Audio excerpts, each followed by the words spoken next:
The Office of the Special Envoy for South Sudan, OSESS, operates under the umbrella of the Peace and Security Division, PSD, a pivotal connection for regional peace efforts.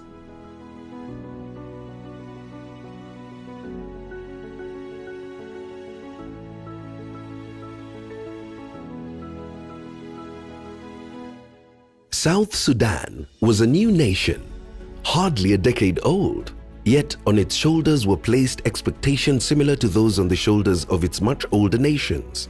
There was no unification of forces. That means there were many forces, in Juba, in the same town, with different commander-in-chief. One of them was Riek Machar, and the other one was the President Salva Kiir Mayardit.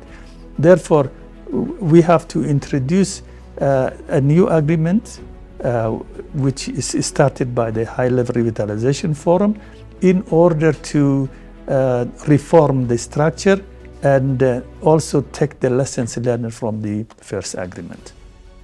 Systems and institutions were to be created afresh. Among them was just not to ensure coexistence between the political class, but to midwife reforms across multiple sectors, including the judiciary.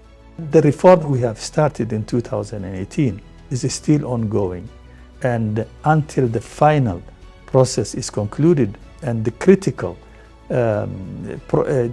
components of the peace process is implemented, this reform will also continue. It was one of the activities that had to be undertaken in order to move the peace agreement into the transitional phase. It was established, first of all, when the vice presidents were appointed and they were sworn into office, and subsequently the Council of Ministers were also appointed and put in place. And those were positive developments. In 2022, the formation of an ad hoc judicial review committee, JRC, laid the groundwork for an independent judiciary and post-conflict justice transformation through the National Constitution Amendment Committee. The IGAD partners, like member states, the European Union, as well as IPSHA, who specially supported the JRC and NCAC, all contributed to the peace process. Out of the 15 listed laws in the agreements, we have completed 10. We're remaining with 5, and we've also done 4 amendments of the Constitution. People of all ages, from the young to the elderly, were eager to make their contributions to a process that would be crucial in state building. The committee embarked on a sweeping nationwide expedition, leaving no one behind in their quest for public input.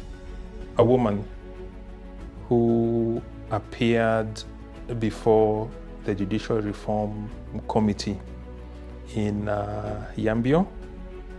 This was a lactating mother, and she, in that condition, felt that she could not miss the opportunity to appear before the Judicial Reform Committee to give her views.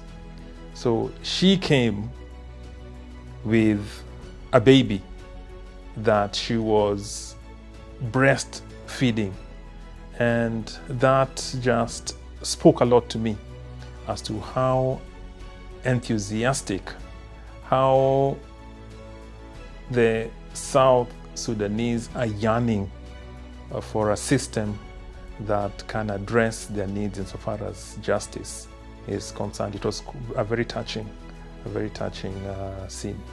As peace took root, the Office of the Special Envoy for South Sudan, OSESS, continues supporting implementation and engaging communities as the country prepares for the 2024 general elections.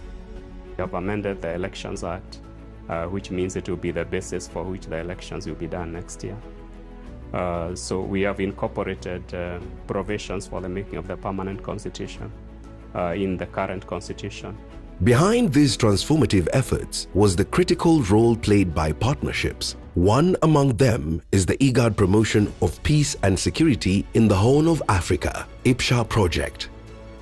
IPSHA is a partnership between IGAD and the European Union, a critical coming together of ideas that has been critical in enabling not just the OSESS program to attain its objectives, but in the overall peace and security strategy of IGAD. I am very, very hopeful that South Sudan will move ahead in order to have a country that is guided by justice and liberty. Hope springs eternal in the IGAD. Hope defines ambitions and aspirations of the office, a true reflection of the goals of the people of the country.